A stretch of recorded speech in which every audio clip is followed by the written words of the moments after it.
ito ay rated SPG. Striktong patnubay at gabay ng magulang ang kailangan. Maaaring may masiselang tema, lengguwahe, karahasan, sexual, horror o droga na hindi angkop sa mga bata.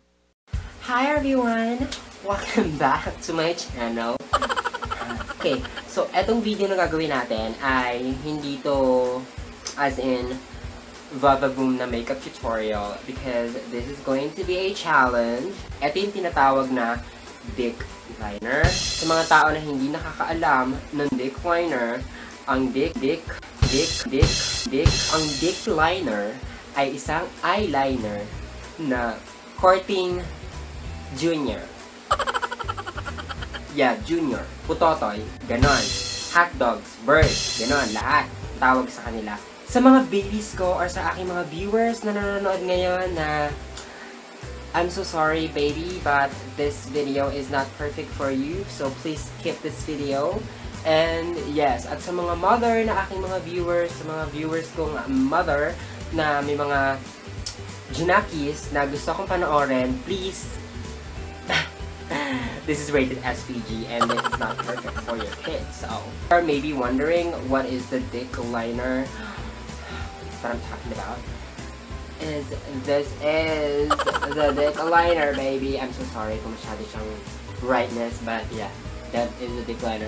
This is the body, this is the head, this is the, you know, the baby, kung saan galing ang baby, yeah, yun. And then, the two balls, but, siguro inspired si ate sa mga black. So anyways, yan ang gagawin natin ngayon.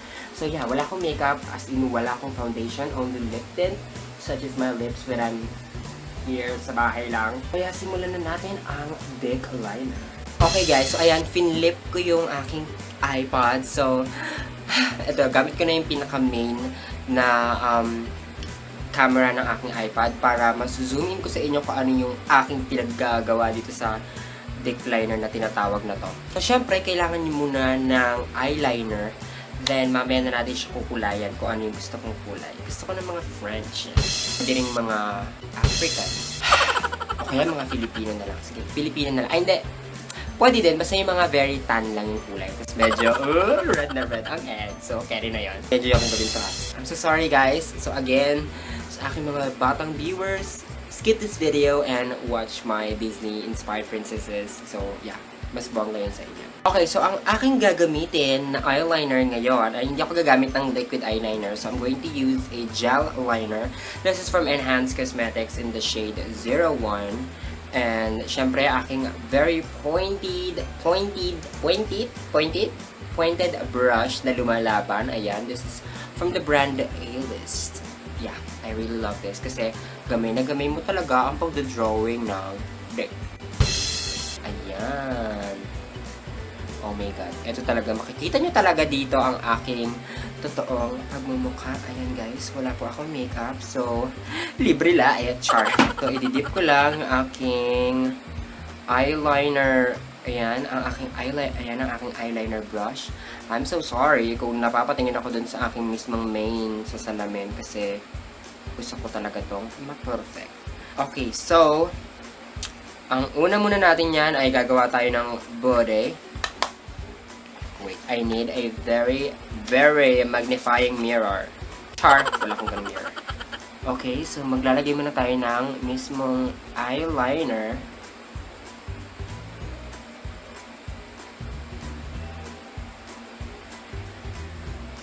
Ang gagawin nyo na is you're going to extend. Anyway, so nahihirapan ako dito. I think magpe-pen na lang ako. Eyeliner ang gagamitin nyo, okay na. So mas maganda yung ganitong eyeliner. Yung parang pen liner type. So, yeah. Mag-drawing na tayo ng body. Ayan na guys, body. Oh, grabe nawawala ako sa focus.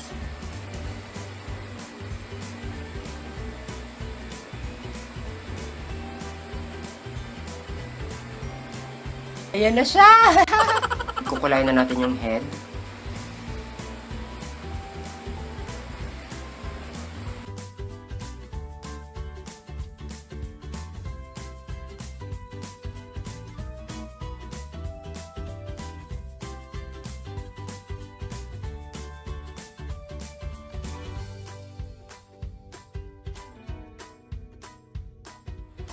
Ay, ang taba gyud ng ulo, oh. Mushroom. Dapat yung mega matuli na oras na para sa balls. Yeah, mamaya natin siya kukulayan. So, sa balls muna tayo.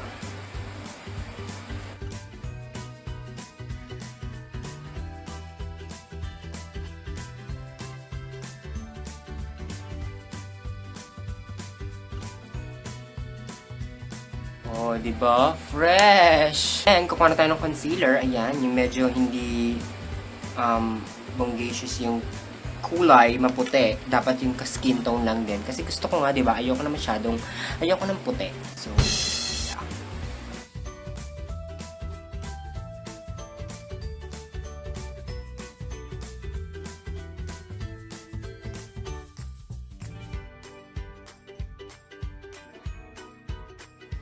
Tatapaan ko pa yung katawan kasi masyadong mapayat. Yan. Taba na siya. Siyempre, huwag niyong kakalimutan yung balls. Bakit kaya ganun, no? Para magkaiba yung kulay ng balls sa mismong main na hotdogs. Sila na-expose sa araw. So, dapat sila yung mastisay, di ba? Ewan ko lang. Balls. So, ngayon, kukuha tayo ng contour color, yung brown na kulay. Tapos, kukulayan na natin yung ating dick liner. Kasi, kailangan magmukha siyang skin tone yung kulay.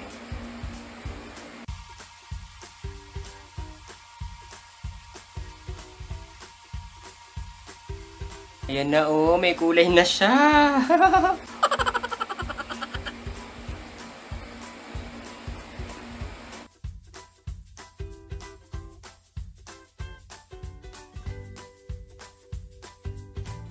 Kuha ko ngayon ng dark colors sa inyong contour. Gagawa tayo ng shadow.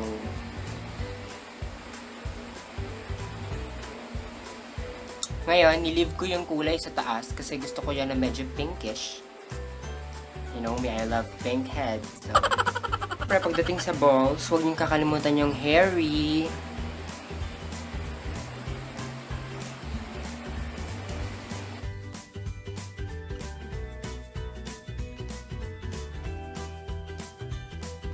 Diyos ko dahi, galit na galit.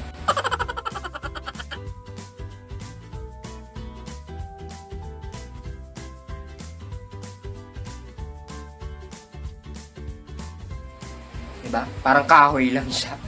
For the head, ayan, gusto ko ng tisoy. Ay, hindi, ayoko pala ng tisoy. Gusto ko, basta yung medyo mapula-pula lang yung head. So, ito yung gagamitin kong kulay. Then, your inyong lip brush.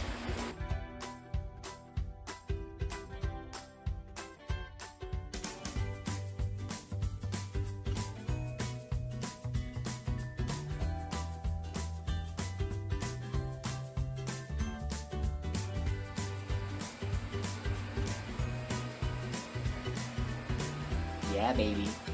Yung kakalimutan maglagay ng slit, or basta yung guhit sa mismong head.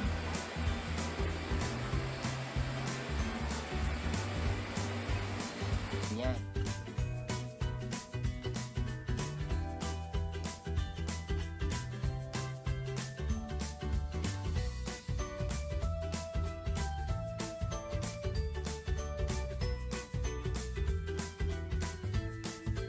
Ayan guys, meron na ako. So maglalagay na lang ako ng pilik mata. Diba? Para kasi pag sinat ko yung mismong dick liner, bongga siya. May pilik mata.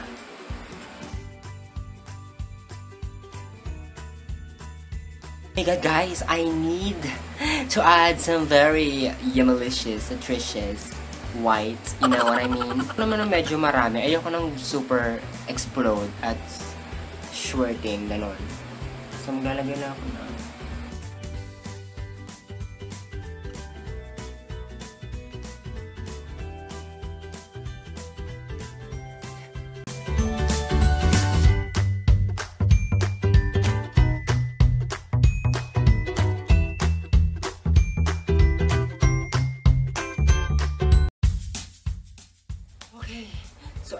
guys, nakagawa na ako ng dick liner. Oh my god, ayan.